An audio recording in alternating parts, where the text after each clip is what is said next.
So the celebrity gossip and blind side of things, they are obviously so much fun, and especially fun for those of the pop culture fans, which is part of the reason prior to the episode starting, I told you I've been obsessed with blinds for 2 decades, and I really need to unwire myself. But on the flip side, part of the reason why I need to unwire myself because it really walks a fine line. So, what are your thoughts on blinds and the gossip culture? Do you think it's harmless part of fandom, or is there a deeper impact we need to consider? There is definitely a deeper impact. And there is, in psychology, the theory of anonymity is based on the idea that people can lose their sense of self awareness and concern for social norms when they feel anonymous. And it's a state known as de-individuation, which can lead to impulsive aggressive or antisocial behavior, especially online. So there have been studies since the 60s about how anonymity fuels or changes human behavior.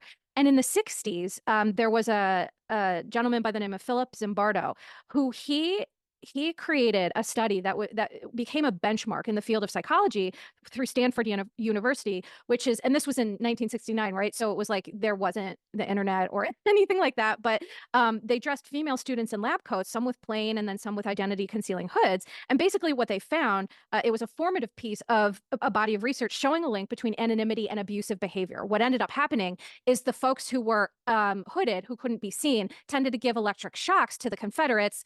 That's just the term that they use for the people participating.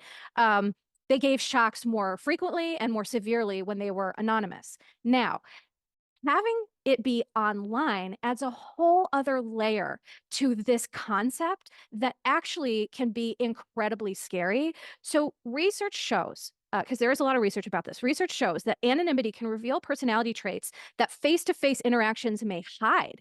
But there are also some strong protective factors with anonymity that it allows for, individuals to kind of like guide their behavior in a more moral sense. So, Danny, kind of what you're saying is like, well, I've enjoyed this for years, but now I'm critically thinking about maybe some of the dark side to it, Yeah. and let me adjust my behavior, right? People who don't think that way or feel that and only utilize it as a way to harm others.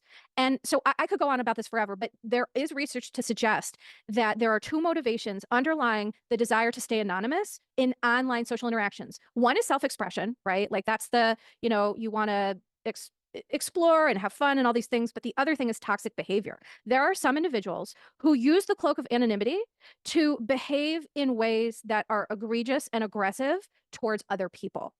That's kind of what research shows.